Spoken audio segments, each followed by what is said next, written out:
नमस्कार विद्यार्थी मित्रांनो, स्वागत आहे तुमचं आजच्या नवीन व्हिडिओमध्ये। तर आज आपण 5 फेब्रुवारी 2026 च्या खूप जास्त महत्त्वाच्या चालू घडामोडी पाहत आहोत।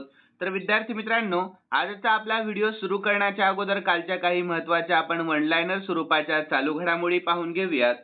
तर कालचा आपला पहिला प्रश्न, आशियातील सर्वात श्रीमंत व्यक्ती कोण बनले आहे? तर त्यांचं नाव आहे मुकेश अंबानी। त्यानंतर पुढील प्रश्न दुसरा, तर 2 ते 25 फेब्रुवारी 2026 दरम्यान भारतीय तिन्ही संरक्षण दलांसाठी तिसरा फ्युचर वॉरफेअर कोर्स कोठे आयोजित केला जात आहे? तर नवी दिल्लीमध्ये। यानंतर युनियन बँक ऑफ इंडियाने नवीन मुख्य महाव्यवस्थापक म्हणून कोणाची नियुक्ती झाली आहे? तर श्री सर्वेश रंजन यांची। यानंतर विद्यार्थी मित्रांनो, कोणत्या बँकेने चक्र नावाचे एक विशेष व्याजपीठ सुरू केले आहे? तर स्टेट बँक ऑफ इंडियाने। यानंतर नुकतेच जानेवारी 2026 मध्ये भारतातील केरळमधील कोणत्या जिल्ह्यामध्ये डिप्लोसेंट्रम पॅपिलोजम ही नवीन ऑर्किड प्रजाती सापडली आहे? तर इडुक्की। यानंतर थायलंड मास्टर्स 2026 बॅडमिंटन स्पर्धेचे महिला एकेरीचे सुपर 300 चे विजेतेपद कोणी पटकावले? तर देविका सिहाग यांनी। यानंतर नरेंद्र मोदी यांनी पंजाबच्या जालंधर जिल्ह्यातील आदमपूर विमानतळाला कोणाचे नाव दिले आहे? तर श्री गुरु रविदास जी यांचे। यानंतर जागतिक कर्करोग दिवस म्हणजेच वर्ल्ड कॅन्सर डे कोणत्या दिवशी साजरा केला जातो? तर 4 फेब्रुवारी या दिवशी साजरा करण्यात येत असतो।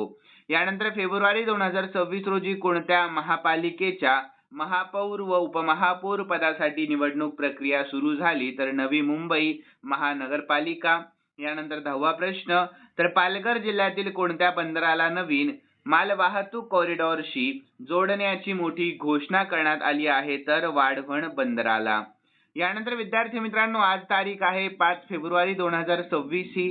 तर आजच्या चालू घडामोडीकडे आपण वळूया। खूप महत्त्वाचा प्रश्न आहे पहिला, तर बीड जिल्ह्याच्या नवीन पालकमंत्री कोण बनले आहेत? तर याचे योग्य उत्तर ऑप्शन सी, सुनेत्राताई पवार बनल्या आहेत।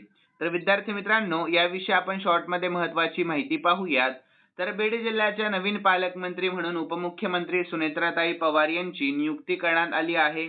आणि फेब्रुवारी 2026 मधील महत्त्वाच्या माहितीनुसार अजित पवार यांच्या निधनानंतर त्यांच्याकडे ही जबाबदारी सोपवण्यात आलेली असून त्या पुणे जिल्ह्याच्याही पालकमंत्री म्हणून काम पाहणार आहेत। तर विद्यार्थी मित्रांनो, महत्त्वाचे मुद्दे लक्षात ठेवा सर्वांनी। तर नवीन पालकमंत्री उपमुख्यमंत्री सुनेत्रा पवार कोणाची जागा घेतली त्यांनी? तर अजित पवार यांची निधनानंतर जागा घेतली। आणि जबाबदारी तर बीड जिल्ह्यासह पुणे या जिल्ह्याचेही पालकमंत्री पद ते स्वीकारणार आहेत। यानंतर विद्यार्थी मित्रांनो, दुसरा प्रश्न, तर मणिपूरचे नवीन मुख्यमंत्री म्हणून कोणाची नुकतीच निवड करण्यात आली आहे? तर याचे योग्य उत्तर ऑप्शन सी, युमनाम खेमचंद सिंह यांची नुकतीच निवड करण्यात आली आहे। तर विद्यार्थ्यांनो, भारतीय जनता पक्षाचे म्हणजेच भाजपचे ज्येष्ठ नेते युमनाम खेमचंद सिंह यांची मणिपूरचे नवीन मुख्यमंत्री म्हणून निवड करण्यात आली असून त्यांनी 4 फेब्रुवारी 2026 रोजी या पदाची शपथ घेतली आहे। आणि महत्त्वाचे तपशील देखील आपण पाहून घेऊयात। तर शपथविधी, तर राजभवनामध्ये झालेल्या सोहळ्यामध्ये राज्यपाल अजय कुमार भल्ला यांनी त्यांना मुख्यमंत्री पदाची शपथ दिली। तर पार्श्वभूमी, तर मणिपूरमध्ये 13 फेब्रुवारी 2025 पासून लागू असलेली राष्ट्रपती राजवट युमनाम खेमचंद सिंह यांच्या निवडीनंतर अधिकृतपणे उठवण्यात आली आहे। तर इतर मंत्री, तर त्यांच्यासोबत नेमचा किपगेन आणि लोसीदिखो यांनी उपमुख्यमंत्री म्हणून शपथ घेतली आहे। यानंतर विद्यार्थ्यांनो, माजी मुख्यमंत्री, तर राज्यातील वॉशिंग हिंसाचाराच्या पार्श्वभूमीवर एन बिरेन सिंह यांनी फेब्रुवारी 2025 मध्ये राजीनामा दिला होता। यानंतर पुढील प्रश्न आपला तिसरा पाहून घेऊया। तर हरित महाराष्ट्र करण्यासाठी मुख्यमंत्री देवेंद्र फडणवीस यांनी 2026 ते 2031 या 5 वर्षांच्या कालावधीमध्ये एकूण किती कोटी वृक्ष लागवड करण्याचे आदेश दिलेले आहेत? तर याचे योग्य उत्तर ऑप्शन डी, 300 कोटी। किती? तर 300 कोटी। तर विद्यार्थी मित्रांनो, हरित महाराष्ट्र करण्यासाठी मुख्यमंत्री देवेंद्र फडणवीस यांनी 2026 ते 2031 या 5 वर्षांच्या कालावधीमध्ये 300 कोटी वृक्ष लागवडीचे उद्दिष्ट दिले आहे। तर या उपक्रमाची काही महत्त्वाची वैशिष्ट्ये आपण पाहून घेऊया। तर मुख्य उद्दिष्ट, राज्याचे वनक्षेत्र सध्याच्या 20% वरून 33% पर्यंत वाढवणे, आणि हरित महाराष्ट्र प्राधिकरण, तर या मिशनच्या समन्वयासाठी स्वातंत्र्य प्राधिकरणाची स्थापना केली जाणार आहे. आणि पहिल्या वर्षाचे लक्ष्य, तर पहिल्याच वर्षी सुमारे 20 कोटी रोपांची लागवड करण्याचे नियोजन आहे. आणि देखभाल, तर लावलेल्या झाडांच्या जगण्याचे प्रमाण वाढवण्यासाठी देखभालीचा कालावधी 3 ते 5 वर्षांवरून वाढवून 10 वर्ष करण्यात आला आहे. यानंतर विद्यार्थी मित्रांनो, प्राधान्य क्षेत्र, तर मराठवाड्यासारख्या कमी वनक्षेत्र असलेल्या भागांना या मोहिमेमध्ये प्राधान्य दिले जाणार आहे. यानंतर पुढील प्रश्न चौथा, तर प्रो रेसलिंग लीग 2026 चे विजेतेपद कोणत्या संघाने जिंकले आहे? तर याचे योग्य उत्तर ऑप्शन डी, हरियाणा थंडर्स या संघाने. कोणत्या? तर हरियाणा थंडर्स या. तर याविषयी आपण महत्त्वाची माहिती पाहून घेऊयात. तर हरियाणा थंडर संघाने 2026च्या प्रो रेसलिंग लीगचे विजेतेपद पटकावले आहे. तर नोएडा इंडोर स्टेडियम मध्ये 1 फेब्रुवारी 2026 रोजी झालेल्या अटीतटीच्या अंतिम सामन्यामध्ये हरियाणा थंडर्सने दिल्ली दंगल वॉरियर्सचा 5-4 अशा फरकाने पराभव केला आणि 8 लढतीनंतर दोन्ही संघ 4-4 अशा बरोबरीमध्ये होते. मात्र निर्णायक महिलांच्या 62 किलो गटातील लढतीमध्ये ऑलिम्पिक पदक विजेती इरिना कोलियाडेन्को हिने विजय मिळवून हरियाणाला चॅम्पियन बनवले आहे. यानंतर ठळक मुद्दे पाहूया. तर विजेता संघ हरियाणा थंडर्स बक्षीस रक्कम 1.5 कोटी रुपये आणि उपविजेता संघ दिल्ली दंगल वॉरियर्स. आणि स्पर्धेचा सर्वोत्तम खेळाडू म्हणजेच प्लेयर ऑफ द टुर्नामेंट कोण? तर दिल्ली दंगल वॉरियर्सचा तुरान बायरामोव्ह, त्याने 57 किलो गटामध्ये सर्व 7 लढती जिंकल्या आहेत. यानंतर विद्यार्थी मित्रांनो, पाचवा प्रश्न, तर squash on fire open he PSA कांस्य पातळीची स्पर्धा कोणी जिंकलेली आहे? तर याचे योग्य उत्तर ऑप्शन सी, अनाहत सिंगने. कोणी? तर अनाहत सिंग.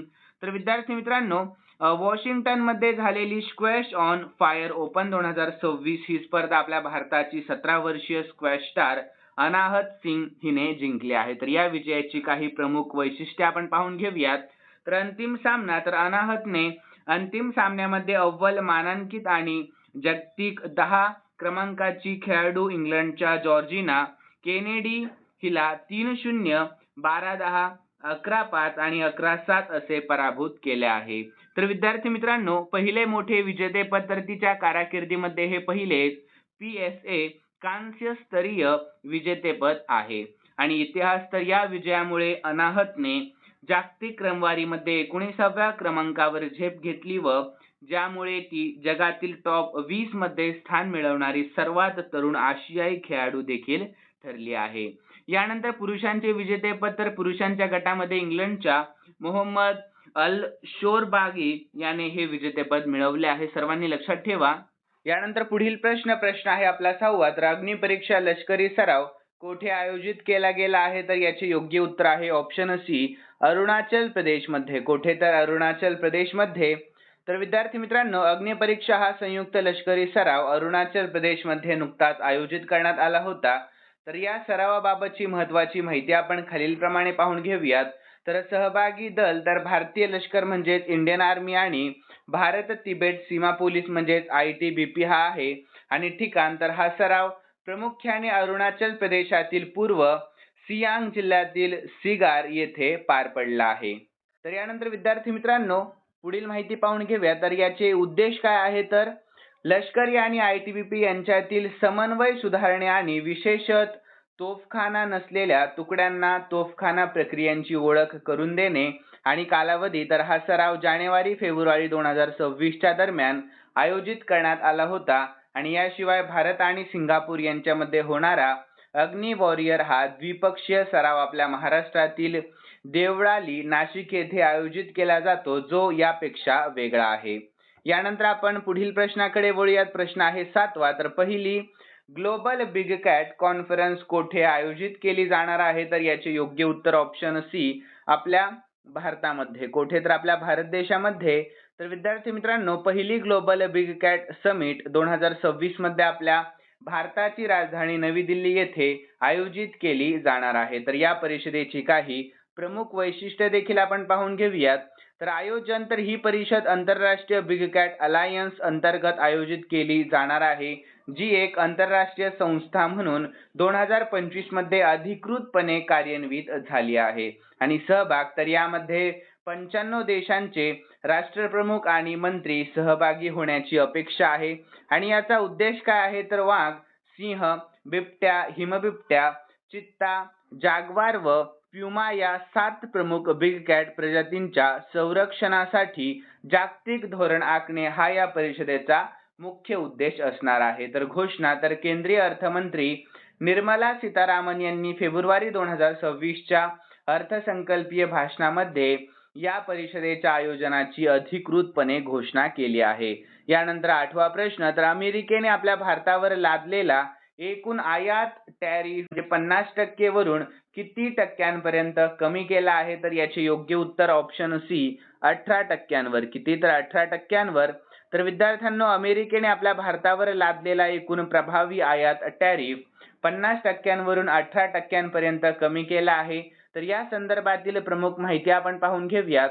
तर नवा दर तर फेब्रुवारी 2026 मध्ये झालेल्या नवीन व्यापारी करारानुसार अमेरिकेने भारतातील वस्तूंवरील परस्पर टॅरिफ 25% वरून 18% केला. तर जुना दर यापूर्वी ऑगस्ट 2025 मध्ये अमेरिकेने भारतावर एकूण 50% टॅरिफ लावला होता.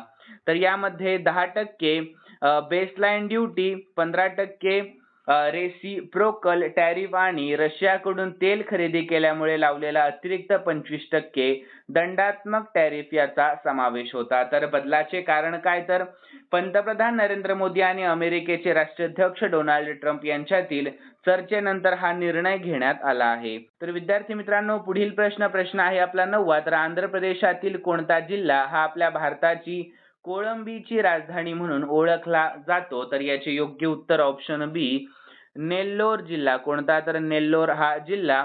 तर विद्यार्थी मित्रांनो, आंध्र प्रदेशातील नेल्लोर हा जिल्हा तर सध्याचे नाव काय आहे? तर श्री पोट्टी श्रीरामुल्लू. नेल्लोर हा जिल्हा आपल्या भारताची कोळंबीची राजधानी म्हणून ओळखला जातो. तर कोळंबी शेतीचे मोठ्या प्रमाणावरील उत्पादन आणि निर्यातीमध्ये देशामध्ये अव्वल स्थानावर असल्याने या जिल्ह्याला ही ओळख मिळालेली आहे. तर विद्यार्थी मित्रांनो, नेल्लोर जिल्ह्याविषयी महत्त्वाचे तथ्य आपण पाहून घेऊयात.